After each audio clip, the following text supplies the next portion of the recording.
So Almira, we're so lucky to have you here, and I thought we'd take this opportunity to take a trip down memory lane for the French Women's Chess Championships because you have won a ton of those titles. Thank you, Jen, for reminding me that I played chess some time ago. Yeah, I won 6 titles, and it is actually such a nice experience because I think, okay, winning a chess tournament is already a miracle. So, and since I was a kid, I was trying to, to target the stars. So like 1 title, 2nd title, 3rd title, 4th title, 5th title, 6th title, and then I just didn't know what else to do. Of course, I want to break the record, but well, now I'm here with you, and I dedicate my life more to the chess commentaries. So what's the record? 6 titles. Oh, so yes. So we are sharing the title with Sophie, like the record with Sophie Millet. Sophie Millet, right, a very strong player from France, young player as well. Now, the French Women's Championship dates back to the 20s, and there have been some really fascinating historical figures or whose lives have intersected with history who've played in this event.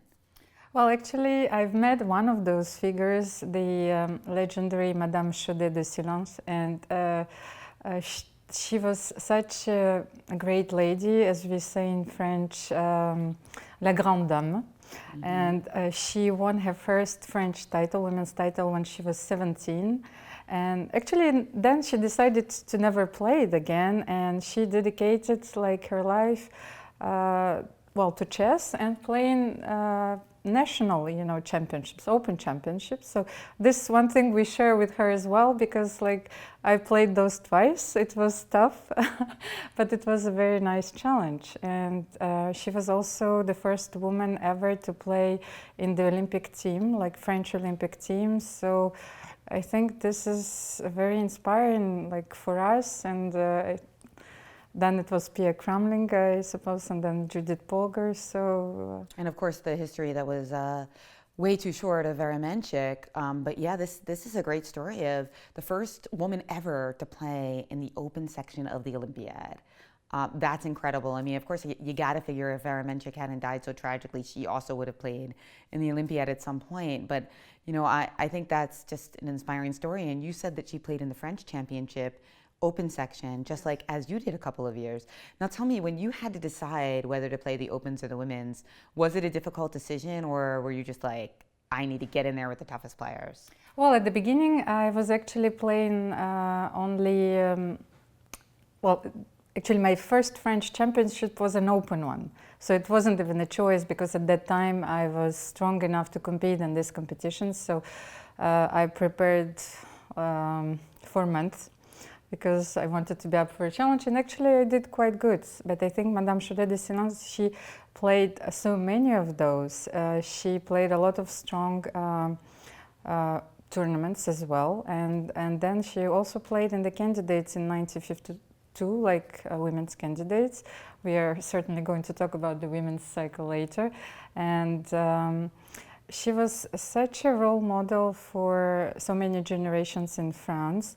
And then she dedicated her life to a chess club named Caïssa. And I have a lot of stories about this one, because she was organizing a traditional blitz tournament on Saturday. And then like so many players went to play this blitz tournament. Like I remember Joël Lautier telling me a lot of stories about that, like when you win, you go to Madame Shahade, she would write the results on a piece of paper, but then you would have to say, un point, Madame Shahade. You have to announce a victory, and so many great... How do you say I won in chess? J'ai gagné. J'ai gagné. J'ai gagné. Oh, gotta learn that one, guys. So another story of a great historical figure in chess, who I hadn't heard of until recently. I was made aware by a thread by Benjamin Porto, and there was a story in Europe Echec about a Holocaust survivor who went on to win the French Women's Championship. And when she got out of Auschwitz, she was 25 kilos, Almira. I mean, that is within inches of death, no doubt. I mean, 25 kilos, we're Americans, we don't use those standards. So what does that mean? That's like 52 pounds, right? Yes, and what struck me in this story is not only that she survived, and then she went on to build a very meaningful life and to be like a source of inspiration for many. But She's still alive. yes, no, but I mean, like during this, but she learned how to play chess, you know, during this tragic period of her life. And then it's probably also something which kept her alive, because there are a lot of stories also like of Russian prisoners, you know, back then, so like in the gulags. So like when I know that chess kept them alive, and this was such a, like, I don't even know, like such a inspiring story as well. I talked to Viktor Korchnoi about this, you know, and his wife Petra, so they told me how she survived. So Yeah, chess can keep you alive in those tough moments. Certainly, like religion has helped so many survivors. But unfortunately, you know, a lot of her loved ones passed, and you know, such a story of resilience and grit.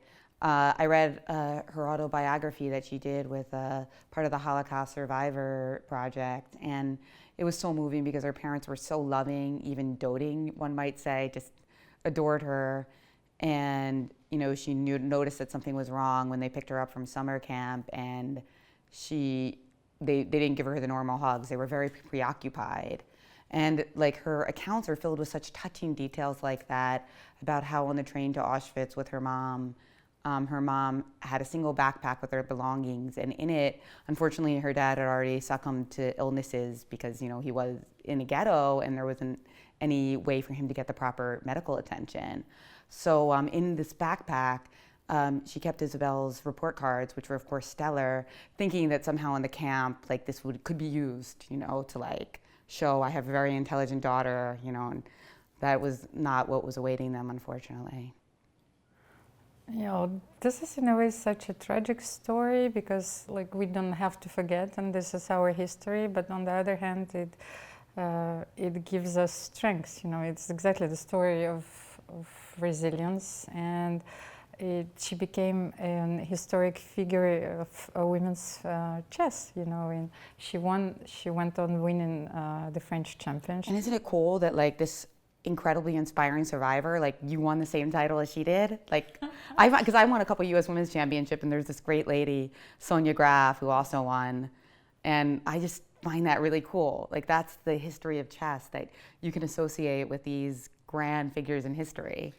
Well, sometimes I feel that that's not enough, because they had such a difficult life, and they accomplished so much. So like sometimes I feel that it's so little just to win like a chess tournament. But on the other hand, like we dedicated our lives to chess, and so to the game of chess, which has given us so much, and to like I believe to all the kids around the world. So it can be such a source of beauty. So it's aesthetical beauty, and extremely helpful in your life. And I mean, one thing that, you know, during World War II, a lot of chess championships got canceled, breaks in US championships and French championships, just kind of showing like that this light of chess, which connects people and shows us that there are so many more similarities between us than differences, it evaporated to a large extent during those years. It was not as prominent. Of course, there were more important priorities for countries than hosting their national championship. But it really makes you appreciate these times of prosperity that chess is given so much attention, and appreciate like the values behind that. Yeah, especially being here in St. Louis, you really treasure, I think, here chess has been developed and supported, and not only the internationally renowned tournaments, but school programs, you know, scouts programs, as I understand, and some like.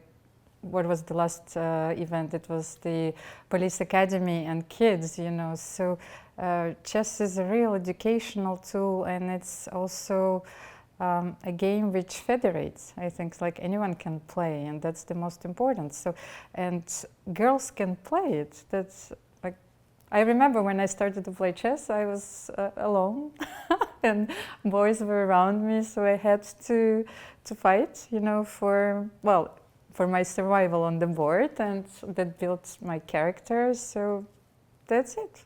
I mean, chess connects us, and certainly some stories that we'll never forget that tie into French Women's Championship, as we have the six-time champion here in St. Louis, to provide some commentary of the Cairns Cup. Thank you, Almira. These are some moving stories. Thank you, Jen.